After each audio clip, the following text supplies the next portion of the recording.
So, what's up mga kababayan and welcome back for another video. So, ayun nga mga kababayan, pag-uusapan natin ngayon, itong pagkakabisto ko. Oo, tama po ang narinig nyo mga kababayan. Dahil ito pong kaibigan, no, ni Bato de la Rosa. Opo, no, yung Sergeant at Arms po ng Senado. Oh, ayos lang tayo ng konti. Ay nilaglag na po si Peter Cayetano, mga kababayan. So bakit nga ba siya nilaglag? Dahil sa interview po nitong Sergeant at Arms, okay, nitong ni kaibigan ni Bato, ay sinabi niya po ron na siya ang unang nagpaputok. Siya po ang nag-warning shot. At yan po yung tinatalakay natin kanina sa aking live, mga kababayan. Di ba sabi ko nga, bakit kayo magpapaputok or magwa-warning shot kung merong mang NBI doon sa GSIS building? Anong dahilan? Bakit ka magwa-warning shot? At ito po ang hindi masagot ng Senado, 'di ba? At ang sinabi po ni Alan Peter Cayetano ay NBI daw po ang unang rumatrat at nagpaputok, no? Saan po? Sa mga NBI. Nananahimik po ang NBI saan po sa GSIS dahil sabi nga po ni Director Matibag na na humingi ng custody ang GSIS na magtalaga ng NBI doon para para po ma-secure sila kahit papaano ano man ang mangyari doon sa na yon, 'di ba? Sa building na yon o kung ano man ang gawin, 'di ba? Kasi alam na natin from the very start mga kababayan, alam na po natin na may gagawing katarantaduhan itong sila Robin Padilla. Obvious na obvious. Dahil umpisa pa lang mga kababayan, sinabi na ni Robin Padilla na kung aarestuhin si Bato de la Rosa ay dalawa daw silang mamamatay ni Bato de la Rosa. Yan po ang pagkakasabi ni Robin Padilla. Okay? Na talaga nag-viral din, 'di ba? Alam po natin 'yan, alam rin mismo ni Robin Padilla 'yan. Pero ito ang tanong mga kababayan. Ito ang tanong, malaking katanungan. Bakit nga ba nagpaputok ng warning shot, 'di ba? Ang Sergeant at Arms ng Senado. Isa lamang po dahilan, gagawa ng komisyon. Gusto po nilang gumawa ng komisyon para saan po? Para sa pagtakas ni Bato de la Rosa. Dahil naandun po kami. Alam nyo po ba, after nung putukan, ay wala na po si Bato de la Rosa. Nag-record na lamang po sila, na naandun pa si Bato de la Rosa after nung putukan, pero hindi pa po dumarating sila General Matibag. Sila General Nartates at si John Vic Rimulya, mga kababayan. Wala pa po doon nung nagkakaputukan dahil naandun po kami, mga kababayan ko. Nasa labas po kami ng Senado at narinig po namin na nanggaling sa Senate yung unang putok. Sabi ko pa nga doon sa kasama ko kay Boss Take, pataas yung putok. Which is totoo, warning shot. Pero eto nga kasi ang ang malaking katanungan ng tao ano naman kung merong NBI doon? Bakit ka magwa-warning shot? Pinutukan ka ba? Bakit ka magwa-warning shot? 'Di ba? Ibig sabihin, gusto mo ng komisyon. At yung komisyon na yon, yun ang pagkakataon para makatakas si Bato. Dahil after po ng pagdating bago dumating si John Vic Rimulya, nakababa na po si Bato sa parking lot. At nandun na rin po yung pumasok yung mga operatiba. Okay? So eto, pakinggan natin mga kababayan, yung sinasabi nitong Sergeant at Arms at ni Alan Peter Cayetano. Pakinggan po natin mga kababayan. At kayo na humusga sa script nitong dalawa. At itong Sergeant at Arms ng Senado ay nagkanda leche-leche at nagkanda bulol-bulol po. Pakinggan natin mga kababayan Hanggang abroad na panood ang pag-alingaw ng mga putok sa ng baril sa Senado kahapon. Kasamang natrap sa loob ang maraming miyembro ng media. Balikan natin ang mga tensyonadong tagpo sa Senado sa pagtutok ni Ian Cruz. Pasado alas 3 ng hapon. At ngayon po, syempre nakakandado ang pintuan na yan, pero may nakabantay pa rin po na Senate security sa bahagi na ito. Vicky? Maraming salamat sa iyo, Sandra Aguinaldo. Kausapin po natin ngayon si Senate Sergeant at Arms Mau Aplaska. Magandang gabi po sa inyo, General. Magandang gabi po sa inyo at magandang gabi din sa ating mga kababayang Pilipino. Opo. Meron po mga nagdududang planado daw o staged yung nangyari kagabi. At tila nagkaroon ito ng traction ngayong lumabas na tumakas na pala si Senator Bato de la Rosa. At saka escape po kasi ang ginamit na salita ng kanyang misis sa mensahe niya kay Senate President Alan Peter Cayetano. Go ahead, General. Ano po tingin niyo? Bakit ganun, sir? Unang-una po, mahirap yata sabihin na stage itong nangyari dito dahil hindi ko naman po pwedeng i-stage yung pagdating ng mga NBA agents dito. Wala naman kaming control sa mga NBA agents. Kung hindi po sila dumating dito, wala pong mangyayaring barilan, putukan kung wala sila dito sa premises ng Senate. Pero kagabi po, hindi ba meron kayong sinabi sa media na meron kayong aarestuhin? Sino po yun?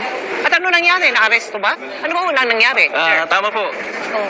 Tama po, Mel, dahil simula po nung umaga, persistent na po yung mga reports na meron pong presence ng NBI agents dito sa paligid ng Senado. At ito po ay na-confirm namin sa aming CCTV at saka ako din mismo, bubaba pa ako doon sa GSIS gate at nakita ko po yung mga NBI agents na fully armed. Oh, lumalabas po sa mga ulat na kayo yung unang nag-warning shot eh. Totoo po ba yan? At saka bakit? Bakit kayo nagpakawala ng warning shot? Totoo po naman po yung Mel. Yes. Bakit ho? Ito po ay kasama sa aming standard operational. Standard yun. Ano ibig sabihin po ng standard? I'm sorry, General, no? Hindi ko masya. Ano ibig sabihin ng standard? Walang nangyayari. Ang daming-daming tao, magpapaputok ka. May ganun ba? Sir? Kami po, Mel, pumunta po kami doon sa area na kung saan mayroon pong sighting ang mga NBI agents. So, nagpaalam po ako kay Senate President para i-check po at i-verify yung report na mayroong mga armadong NBI agents na nandyan sa second floor exit. At nung nandun na po kami sa area, na-confirm po namin at nakita po namin yung mga tao na armado, kaya po as part of our procedure, ay sinallenge po namin siya, verbal challenge po. This is yung aming pong procedure of the continuing use of force. So una muna, verbal warning. So sinallenge po kung sino sila, sumagot naman na they are NBI agents. Oh. Pero nung sinabi namin na bakit kay armado, ibaba niyo yung mga baril nyo, instead of lowering down their firearm, tinaas po nila yung baril, kaya nagpaputok po kami ng warning shot. Oh. Nagpaputok sila ng baril, sir? Ang NBI? Pagkatapos po ng Again, pagkatapos po ng nagpaputok kami ng warning shot, ina-expect. Yes, go ahead, sir. Pagkatapos po namin mag-warning shot, ina-expect po namin na ibaba po nila yung mga baril. But instead, gumanti po sila ng pagbabaril sa amin. Kaya po, napatras po kami ng kaunti. At doon na po, tuloy-tuloy na po yung exchange of gunfire. Meron po man tinamaan sa panig ninyo? Sir? Wala naman pong tinamaan sa aming side po. Nagpa-warning shot din sila? Wala Ganun po, ba yun? Ma'am Mel, wala pong tinamaan. Sila po ay nakipagbarilin sa amin kasi kami po ang nag-warning shot. Hindi, bakit nga kayo nagbarilan? Ano ba yun? Ba't nagbarilan? Ano yung maging problema? Bakit nga nagbarilan? Ano po ba yun? Anong dahilan bakit Ganito nagbarilan? po, Mel, liwanagin ko lang, Yes, please. Naku, kailangan niya ng sambayanan, malaman. Liwanagin ko po. Opo. Liwanagin po natin. Yes, bakit sir. nagbarilan. Go ahead, please. Una po, marami pong kaming mga reports na may presence po ng armed individuals dito sa paligid ng Senado. Okay. Ngayon, nung bandang hapon po, na-confirm po namin through our CCTV at saka ako din po mismo personally, nakita ko na mayroong mga NBI agents dito sa paligid ng Senado. Kaya po, nagpaalam po ako kay Senate President na pupuntahan ko po yung mga nakita sa CCTV namin para i-check kung talagang sino at totoo ba yung nakita namin. Okay. So, hindi naman kalaban yan kung NBI. Nakita mo, Nung NBI. nandun na po, Yes, go ahead.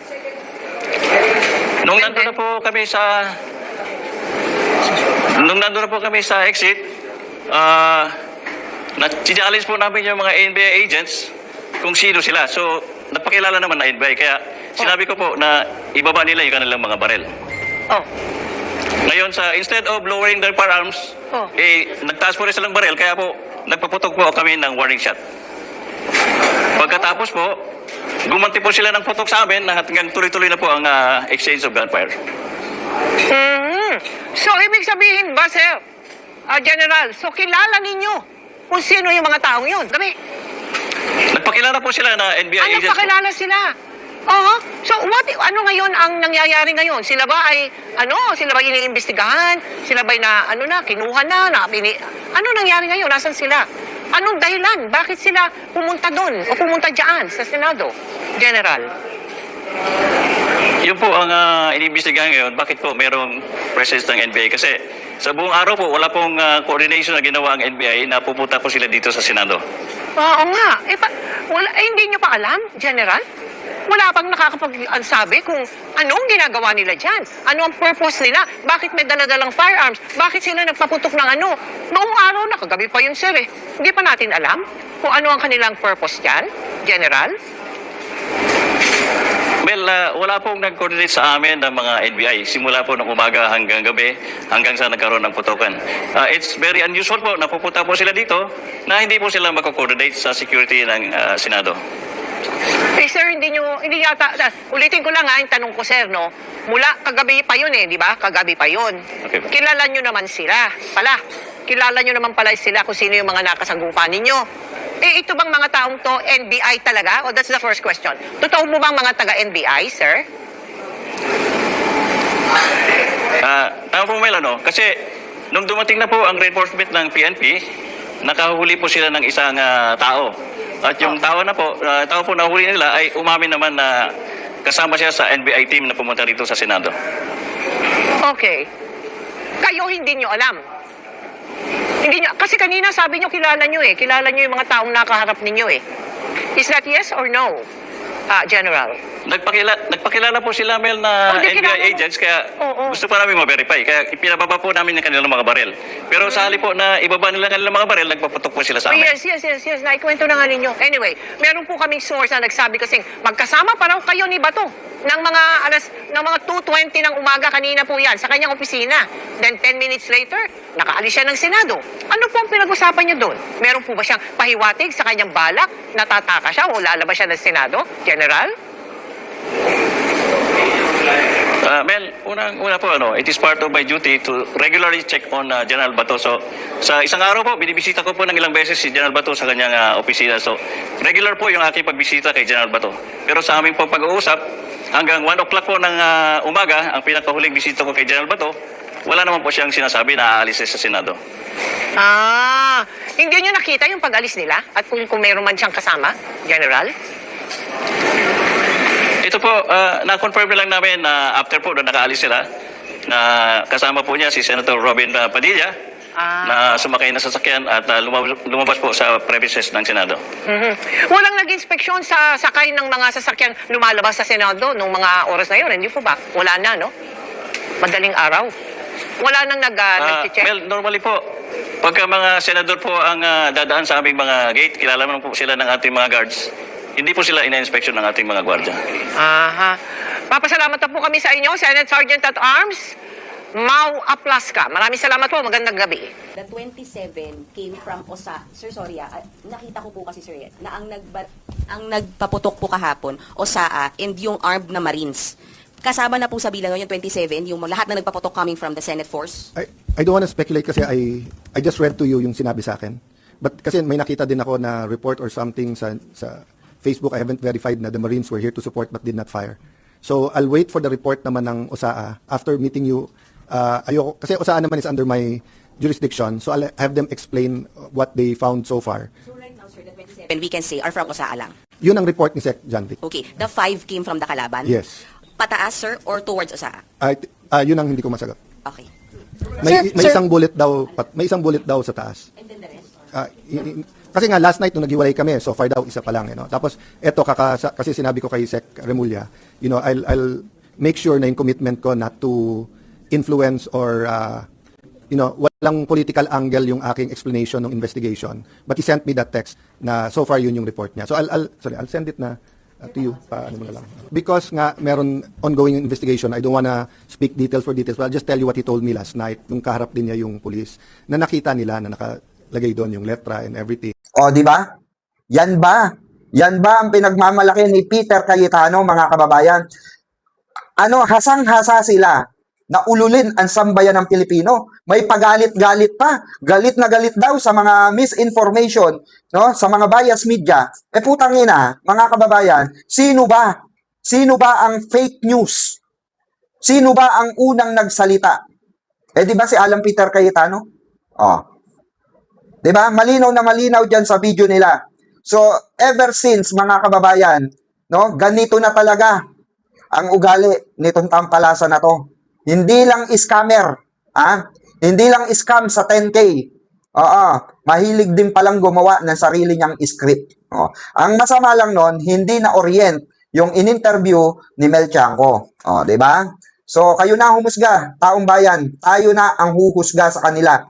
Kaya tandaan nyo, itong mga pagmumukhang ito, na treseng hudas na ito, na nambaboy ng walang ya sa sambayan ng Pilipino, sa buong Pilipinas, na first time ever na nagkupkop ng international criminal, no, na pugante, na si Bato de la Rosa. Gangster, you know, we do that better than anybody. I bet you got it twisted, you don't know who to trust. So many player hating niggas trying to sound like us. Say they ready for the front, but I don't think they know it. Straight to the depths of hell is where them cowards going. Well, all you still down, nigga, holler when you see me. And let these devils be sorry for the day they finally free me. I got a caravan of niggas every time we ride. Hitting motherfuckers up when we pass by. Until I die, live the life of a boss player. Cause even when I'm high,